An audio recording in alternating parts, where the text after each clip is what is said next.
the perspectives of all the children and all the parents that we deal with every day, we would be able to do a much better job. I'll tell you that my husband Roger and I have two children. Carrie, who is 33 now, and she has a little boy named Riggs, who just turned 4. And we have a son, Trent, who is 30, and he has two children. He has Emma, who is 3 weeks older than Riggs, so they're very close cousins. And then they have a little boy named Stephen, who is 1. And Carrie, our daughter, is, I guess those of us who are teachers would describe her as the perfect student. You know, Carrie walks in the room and she may have learned the content 20 years ago, but she's going to sit there and listen and be so sweet and do everything her teacher asks her to do. And if the teacher asks her to stand in the back of the room on her head and sit Dixie backwards for 5 minutes, she's going to ask her to stop. And then we have Trent, whose first question would be, why Dixie? Why in the corner? He learns differently. He approaches tasks differently. So as we went through school, and he was twice exceptional, he went all the way through school without his disabilities ever doing anything. And then he got to Baylor, and he came to me and he said, you know what, Mom, this is really an issue for me because it's taken me 5 times longer to read anything than it is any of the other kids in my class or in my dorm or whatever. And I think there's something wrong with it. And I said, well, Trent, you've made straight A's all the way through school. You've taken all the AP classes. You've done well. But of course, if you're concerned, we will go and see. Well, it turns out that he had some severe learning disabilities that he had been able to compensate for. But at that time, I met with what we call the OLA office at Baylor, but it's Office of Learning Access. It's a support system for kids with disabilities at our university. And, as a principal, I remember sitting at ARD meetings and really feeling like I was in tune with the feelings of the parents at that meeting. I mean, it was really important to me to be at every one of those special ed decision-making meetings where we went behind IEPs, et cetera. And I thought I was really good at it.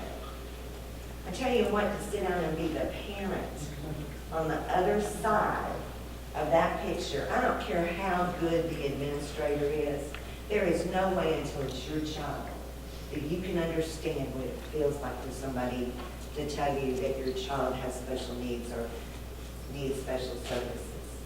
And then in October, our precious little Emma, who, she just turned 4, but had already begun reading. She can read sight words. She is the sweetest, sensitive. I've got a Tracy Cross so many times since we've been through this experience. The sweetest person. Everything worries Emma. I was sitting on the couch in their den the other day at their little home, and she and Riggs were sitting in a big stuffed, easy back chair. And their parents were out in the backyard, and she looked over at me and she said, Cookie, she calls me Cookie. Riggs calls me Toot. That's the whole thing. I try to spell Toot, by the way. But she looked over at me and said, Cookie, why don't you come over here and join Riggs and me? You're sitting there all by yourself. I said, well, Emma, we're all visiting. I mean, this is fine. And Riggs looked at her and said, besides, she ain't going to fit Emma. But she's that sensitive. Well, in October, she started having myoclonic seizures. And I don't know if you know what myoclonic seizures are, but they are not fun. And she was having them numerous times a day. And I simply tell you that because as we've spoken to her public school district, what they've said is that probably the best place they can serve her is in what class do you think? Life skills. Yeah, because the regular classroom teacher does not have the skills to deal with seizures. And I'm going to tell you that adds a whole nother perspective through my eyes about what it's like to be that parent of a child who's reading, of a child who picks up on all the worldly issues and tries to solve them in their own little playroom with the dog. of a child who invites me to come sit with her because she's worried that I'm sitting across the room by myself. And we go to visit the room, and it's children with feeding tubes. What happens to these kids? And whose responsibility is it to make sure that they have what they need? That's one of the things that I want to talk to you about. The other is that I started my career as a classroom teacher in Houston, Texas, and it was a great, great experience. And my very first job was in A-Leaf ISD, and you know where that is. In fact, in that school district right now, there are 112 languages spoken. And even back when I started my teaching career, it was a very, very diverse population. And it was a wonderful experience to me. And then my husband and I moved to an area right outside of Houston, and I was at a job in Sugar Creek, right outside of Houston, and that's where all the Oilers live. Used to be Oilers, the Texans. Everybody on the Texans team lives out there. All the professors from Rice and the University of Houston. Very upscale. Nannies dropping their kids off at school. It was really, really a wonderful experience for me. A very different experience for me, but a wonderful experience. And I was there for 3 years. And then I went to this downtown office, and I walked into Human Resources, and I said, I want to teach on the other side of the district, which was the 8th Ward. And the way I didn't tell her where I wanted to teach, I just said I filled out my form, and I'm going to submit it, and I hope that I get this transfer.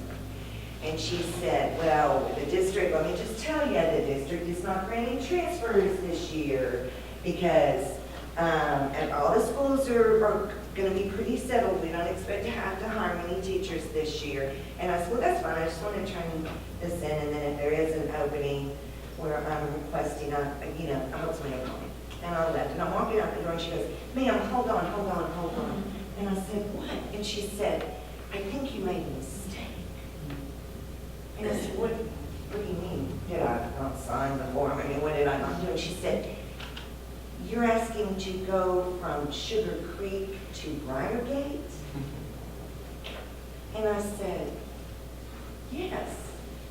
And you're not asking to go from Briargate to Sugar Creek? And I said, no, I want to go from Sugar Creek to Briargate. I need that experience as an educator.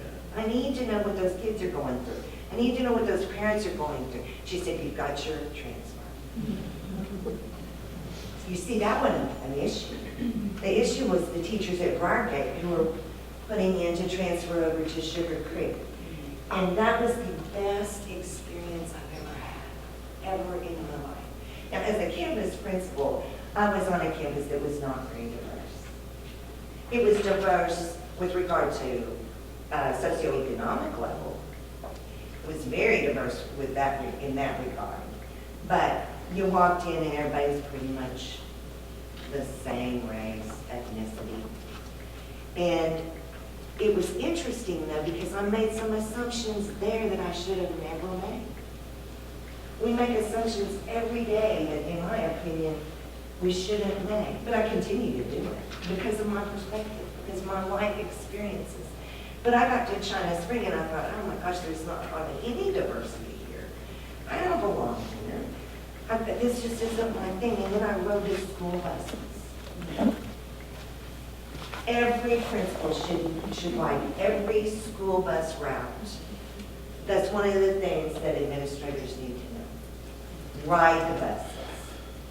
Because you will not believe where some of the kids get off. At trailers that have no electricity. And we wonder why they didn't bring their homework to school. At cars that have electricity running to them. With your grandmother sitting out in front of the car stoking a fire to keep the kids warm. And this is at a district where people say, oh my gosh, there's no diversity out there. That's just the redneck community. Well, let me tell you, they haven't been out there and ridden the school buses. So that gives you a little idea about me. From the campus, I was in central office. I did the gifted programming at Colony ISD, and then I came to Baylor to write a grant ended up staying there. And actually, my position at Baylor, I do teach graduate level classes in gifted ed. But my main job is to serve as the liaison between the university and the superintendents and school boards in the school districts. And it's the perfect fit for me because I already knew all of them for the most part. And I love the college life. And now I get to teach teachers how to work with gifted kids. And really, that's where my research lies, that and social and emotional needs. So I'm stepping out here. Because I know that there are administrators in this audience that know a lot more than I do about what administrators need to know, and I hope that you will share as we go through this little presentation. Julia really did a great favor to me because, as you might be able to tell already, I kind of like to talk.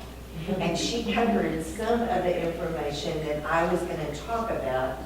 And one of the things that I love about the CEC, or Council for Exceptional Children definition of gifted, is that it is so broad, but it also makes it very difficult to cover all the content that needs to be covered.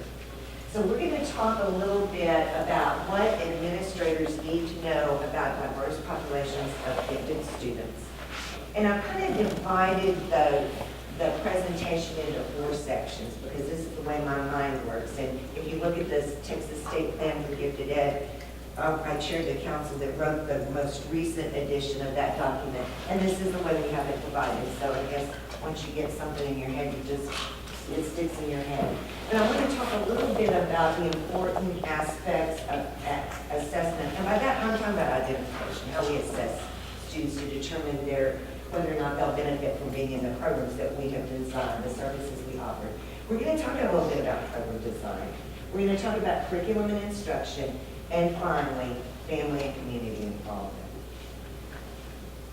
But you know, as I was putting this together, what I realized is really we shouldn't go from assessment to program design to curriculum and instruction to family and community involvement every time. You know what hit my heart is, well, this is where we need to start. This is where we need to start, is with the family, with the background of those kids.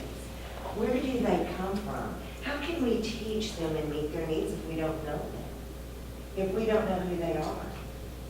That's one of the things I struggle with, though, as an administrator. Because as a teacher, in your classroom with your own group of kids, you can get to know the kids fairly easily. You really can if you just walk around. And believe me, I know that not all teachers walk around, but if you walk around and talk to them and interact with them, it's just amazing what you can learn from them and about them and about their parents. Being in a campus office, it makes it more difficult. I had 924 kids at the campuses for which I was responsible. And I hate to say this, but I didn't get to know every one of them. And I didn't get to know every one of their parents. Most of the ones I got to know were, guess which ones? Yeah, if they had trouble, or if they were sick, or the parents who I met in Artsville. But also the parents that we met to determine the appropriateness of gifted education for the students who were nominated for our program. The family and community background is absolutely huge. We've got to learn about the backgrounds of our students. And oftentimes, what they're going through at home, what they're experiencing, is they are able to mask it. Especially bright kids. Especially bright kids. When I was at Briargate, it was back in the day, and I look at some of you young people, and I think it was really back in the day. But it was back in the day when we had 8 second grade classrooms. I was a second grade teacher at the time. We had 8 second grade classrooms, and we literally gave every student a test in reading and a test in mathematics. And of course, the district determined what was on the test. It wasn't normed or anything. And then by those tests, we grouped children in 8 groups, depending on their ability on the test they took that one day. That's when we determined the classes. And we had the gifted class, and Tricia, who was the team leader for the second grade, this was my very first year at Briargate, And you know about Briargate. But anyway, she had the talk group.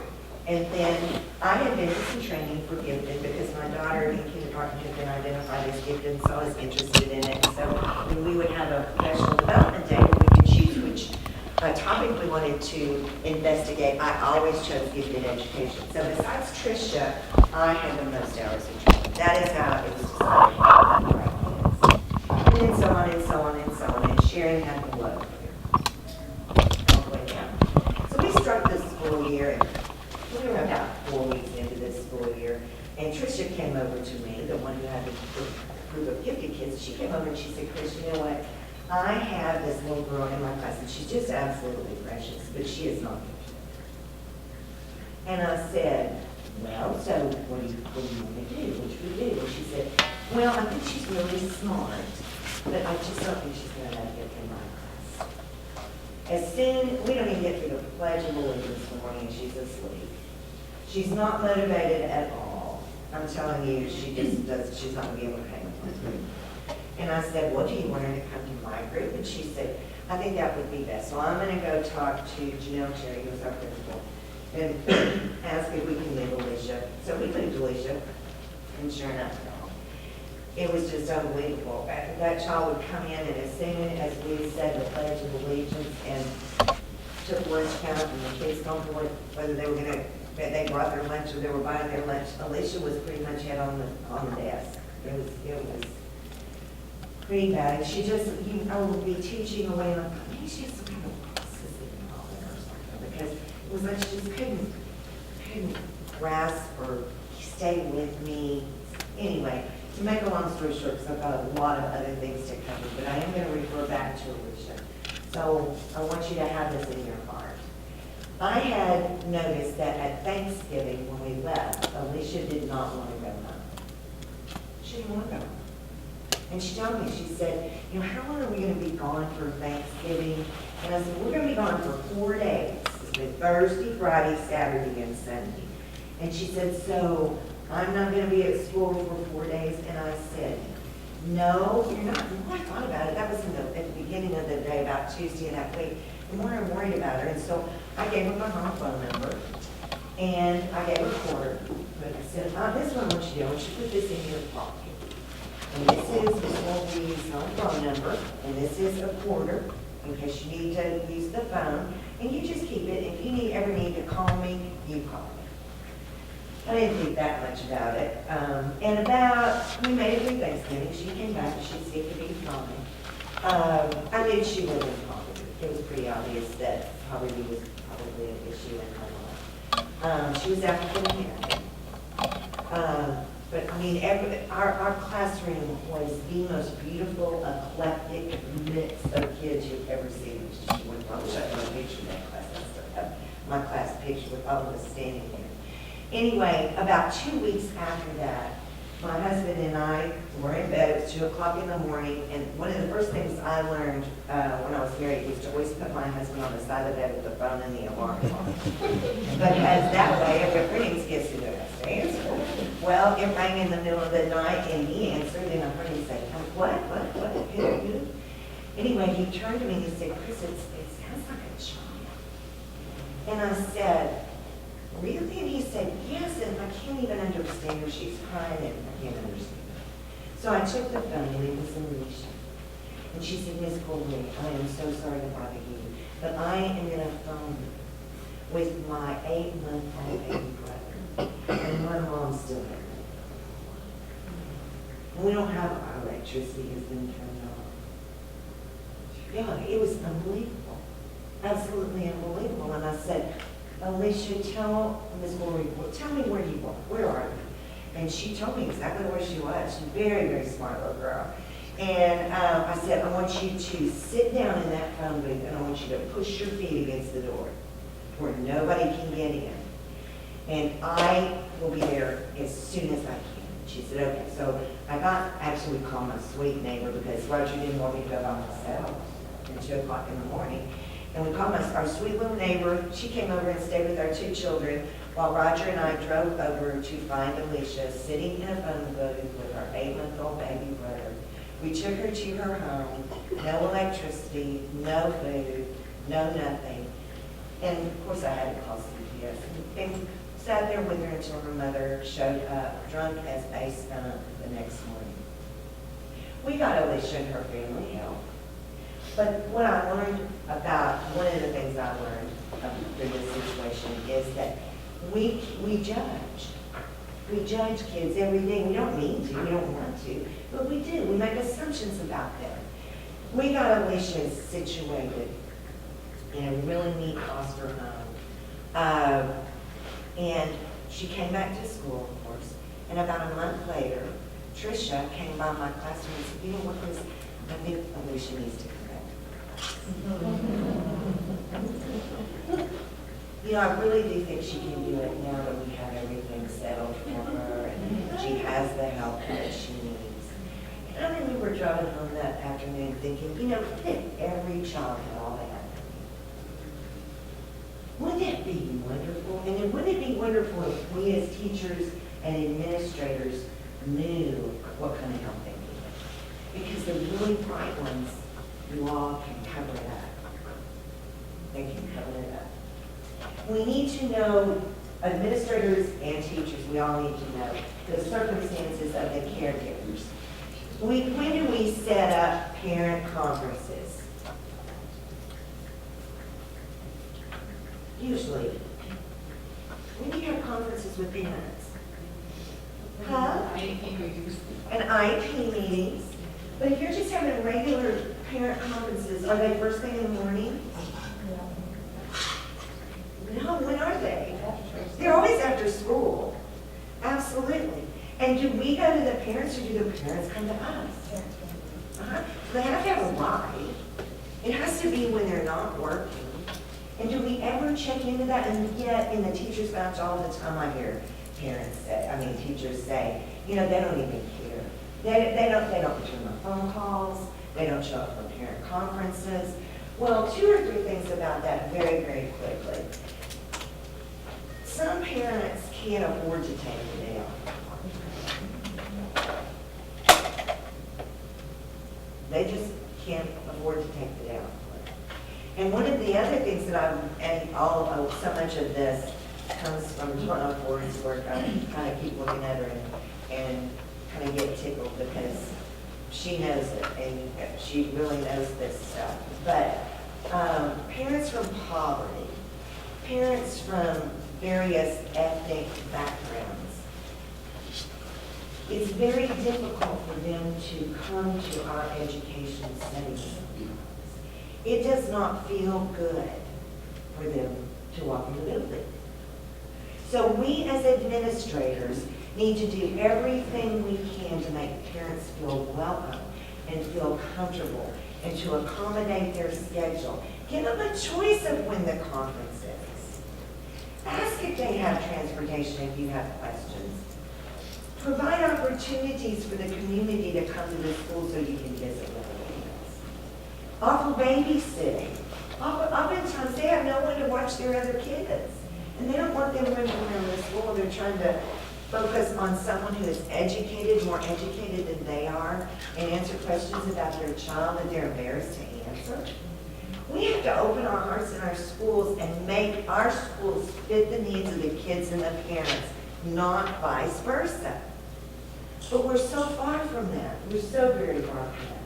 A lot of parents do not have access to resources. And I'm not only speaking about technology. I think we immediately go to technology. Well, they don't have computers. Well, but some of them don't have phones. Some of them don't have refrigerators. Some of them don't have cars. The least of their worries is a computer. But how do we share information about their kids with them? Oh, ma'am, all you have to do is log on. Just log on. All the grades are there, the attendance record's there, everything you need is right there in front of you. The school is bending over backwards to make sure you're informed about your child's education. Baloney. Absolutely baloney. And, you know, we, those of us who have the opportunity to speak to people and speak to groups and talk to those principals, we have to speak up. We've got to do it. It's up to us. And then we have to look at their perspectives because They bring with them experiences that have helped to form their views about schools, about teachers, about whether or not they're welcome. And if we can step back and look at the perspective of Alicia, why was she sleepy? Why could she not concentrate on me when I was telling her about the state flag of Texas? I mean, that's what teachers will ask us. I mean, she just can't concentrate. She doesn't pay any attention to me. She's not motivated. Well, you know what? When you're taking care of an 8-month-old baby and don't have food in your refrigerator, and your mom isn't coming home at night, no, you can't concentrate because you're wondering, is the baby okay? Am I going to get any sleep tonight? Is there going to be milk at the home? Our priority lists are so different from some of these kids. And we've got to open our minds and our hearts and really stop, look, and listen. Not just judge and make judgments. Assessment and identification. And Julia, what time am I supposed to end? In 5 minutes? Yeah, pretty close, about 15. Well, I'm going to say again that I think that the family and community is where we need to focus, because I think in schools today, we spend quite a bit of time on assessment, curriculum instruction, and program planning. So to be real honest with you, if I don't get that, I just don't get that. There are experts in this room who can absolutely cover every bit of that. And those are the areas that I'm vested in. I have much more knowledge in the areas of identifying the kids and choosing the assessment and looking at the technical manual. But what about the kid who didn't get any sleep? Does it really matter what the technical manual says? What about when they come to take the test to determine whether or not they get into the gifted program? What about Alicia? Yeah, she did not do well on the test. Can you imagine? She didn't do well on the test. She did not get into the gifted program.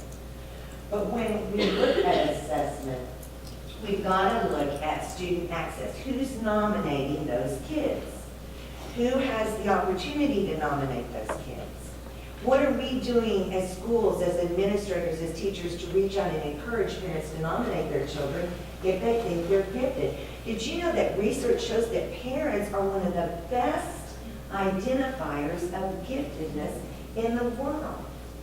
Now, I will tell you that when I got to China Spring, one of the things I was told first off as I walked through the gifted pull-out classes was that, you know, so-and-so isn't really, maybe she isn't benefiting so much from this program, but her daddy's on the school board. Well, no wonder our program isn't working. No wonder it's not effective for the truly gifted kids. We've got to look at assessments. We've got to make sure that they're fair. We've got to make sure that nominations are coming from the people they need to come from. Because let me tell you that one of the biggest days of surprise at every school that I've ever worked with in gifted education is when the identification results come out. If you truly have a good nomination system and a good assessment system, at the end of the day, when the lists go out, if they go out, by the way, but when the lists go out and the teachers look at them, they're like, there's no way this kid's gifted. No way this kid is gifted. And I know she is. She makes straight A's. And she comes to school with buzzing in her hair every day. I mean, our criteria for what we should look for is skewed in many cases. Not the people in this room. Not the people in this room. I know that I am preaching to the choir here. But as I looked back and asked myself what administrators, what teachers really need to know, these are some of the things that are top on my list. Of course, we've got to train our educators. Because you all, when I walked through the fire gate, I had no idea about poverty. I had no idea about cultural or ethnic differences. Very little. Very, very little. I wasn't equipped to see in Alicia what I needed to see from the very, very young she walked in my room. We need to provide good training for our teachers because it's not always their fault that they don't recognize issues in the classroom. If you don't have the background, it's like I was saying earlier with Emma. Oh yeah, I could sit at Bard's IP, writing all day long and being so sympathetic. But let me tell you, when you're the grandmother of that little girl, it's a very different perspective. We've got to look at multiple sources of data. We've got to listen to different people. What Cecilia sees in a child, I may not see in a child. Kids, just like all the rest of us, get along with some people better than others. And when they do, you can open up, they can open up, and you see characteristics that others don't see. And so it needs to be a group effort. And when we sit down, I hope, that when we sit down and make the final decision about whether or not a child's going to receive services, that we look at standard errors of measurement, that we take into consideration what people who really know that child have to say, and that we make the decision as a committee. We don't just pass around a paper on the campus and ask everybody on the committee to sign it because the test results are in. That we really look at those children and ask ourselves, are these children going to benefit from this program? We've got to include qualitative and quantitative measures. I have some of the best stories about partisan performances and what you can glean from those that you can't glean from non-reference tests. They must be in a nonverbal or the student's language, and like I said, a committee decision is imperative, I think. When we're designing and evaluating our program, first of all, we need to make sure that our identification is in alignment with the services that we offer. I see districts all the time, schools, campuses, all the time, spending all this time and money on identification, but when the kids get into the program services, either they're not there, or they don't fit the child. So we give them a test in the language, their home language, but is there instruction in their home language in the gifted program? Well, if it isn't, it ain't gonna work. There's got to be alignment, and it has to be intentional, and diversity in the gifted program or services must be addressed in goals, because if it's not addressed in goals, it's not going to be evaluated because we measure what we treasure. We measure what we have to. We measure what the school board's going to look at. We measure what the state's going to look at. And we need to measure what's good for kids. So we have to make sure that that is part of this. We need to look at services for gifted children and make sure that they have opportunities to work independently in their areas of interest, that they work with groups of gifted kids, and that they work with other students. You know, there are a lot of kids opt out of gifted programs because they don't get to be with their friends who are not in gifted programs. Or ethnically, it just doesn't work for them and their group of friends. And their friends are more important to them, I hate to admit it, than my gifted program. So there's got to be the alignment there. We have to design learning environments that focus on interest and principles. Don't schedule the English class for gifted and talented at the same time as football practice in the state of Texas. My goodness. Don't schedule band at the same time as math for gifted. Because I'll tell you right now that those kids are going to opt for football and band and art every time. So when we make those schedules, same at the elementary level, don't plan the gifted pull-out program or the gifted services at the same time that your twice exceptional children are scheduled to go to resource. Because guess what will get left behind? Not only the child, but their his or her needs. And we've got to provide knowledgeable human resources. One of my nightmares when I was a teacher was a counselor. When I was with a gifted child who had such severe problems emotionally that he ended up in a padded cell being taught, looked at me and said he makes straight A's, he didn't need any help. We've got to have counselors and support people who understand gifted kids and can support our teachers in the classroom. And to me, as an administrator, I was the curriculum leader on that school, that instructional leader. I was also there to support my teachers and make sure they had what they needed. And that's one of the main things I would tell administrators. Curriculum and instruction, we've already talked about student backgrounds. We've also already talked about professional development for educators. And we know that we as educators tend to reinforce academic characteristics which we are familiar and comfortable. We've got to read, we have got to study, we have got to watch kids. We've got to focus on student interest. But those student interests may have to be developed because when kids from poverty come to us, they don't have experiences on which to determine what they're interested in. So it's up to us to provide those experiences. And then when we look at learning experiences, who should be challenged with adjusting? Should we be expecting the kids to come in and fit our curriculum? So that when we go to our filing cabinet and pull out the folder for the second week in fall that's about leads, that they're all interested in leads? Or at Baylor, we always have a bears unit. You know? Or should we as schools, as teachers, as administrators, fit the needs of the children? We need to stop, we need to look, and we need to listen. And I don't mean we need to just listen, we need to hear. We need to hear. We're so busy, we have so much to cover. We're responsible for so many test scores.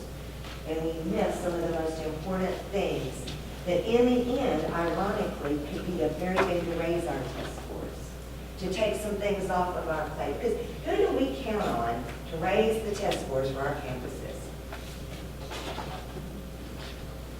Who do we count on? The really bright kids. That's right. And we need to meet their needs. Now, when I looked back over what I wanted to share with you all today, and let me tell you, 45 minutes to talk about what administrators need to know, it's taken me 30 years, and I still don't know what administrators need to know, and I've been one. But let me just go down this little bulleted list very, very quickly. Administrators need to know that difference does not mean there's a deficit. We need to embrace differences. We need to celebrate differences. We need to look at diversity, every kind of diversity, as an educational opportunity of adding to the experience of everyone in the class, everyone in the school, everyone in the district. We can use it to enhance experiences. Students from poverty may have restricted experiences, and I think Donna might agree with this, but not restricted ability.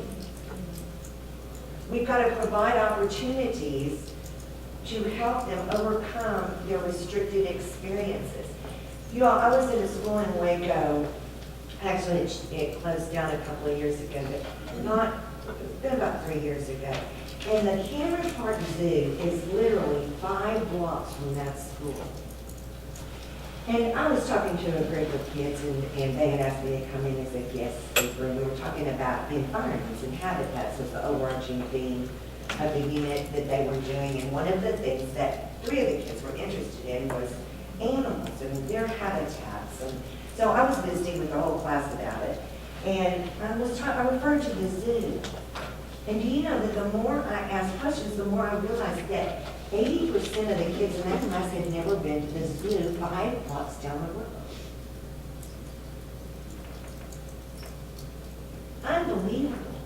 I made this assumption, even at my age, even having been an administrator, even having studied gifted for years and years and years, that at least some of them would be able to tell me what the bear looked like or what the habitat of the bear looked like. No. We can't. We've got to take the kids to the zoo. We've got to take the kids to the museum. Their parents can't do it. They can't afford it. They're working 4 jobs. They don't have a car. We've got to do that for them. We just talked about schools needing to adjust to the needs of the child, not the child having to adjust to the needs of the school. We as educators must be able to identify and nurture abilities that are outside of the main culture, and oftentimes it's our very own culture. It's our very own culture, and we are holding so tightly to that and to the values of our culture that we can't open our hearts and our minds to see the values of other cultures and celebrate them and show the kids that we appreciate them. Teachers disappointed when they're studying music history for a young man who's very gifted to come up with rap? Well, is that valuable to him and his community? Absolutely. We've got to be open. We've got to be open because that's when we'll grow and that's when we'll be able to help the most kids. Educating diverse populations of students is sometimes a challenge.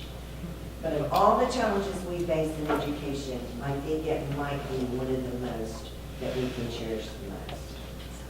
One of the things that we can cherish the most. I want to thank you for your patience. I want to thank you for being such great listeners. And I look forward to seeing you the rest of the conference. I want to tell you that if you have an administrator who you love, and you want to be successful in working with diverse students, and nobody knew that I was bringing this book with me. And I've got to tell you that several of the authors, contributors of this book, are sitting in this audience. You're going to get to hear them present today. But buy this for them for Christmas. And plan a book study where you sit down and talk about the topics in this book. Do the work. We can do the work. We can set the stage and have snacks and give door prizes. And everybody can talk about the wonderful content in books like this. And I want to thank those of you who have contributed, not only to this, but to all the books on diversity and twice exceptionality and all the wonderful, wonderful various differences in the children that we have the opportunity to work with. And I hope y'all have a wonderful day. Thank you very much.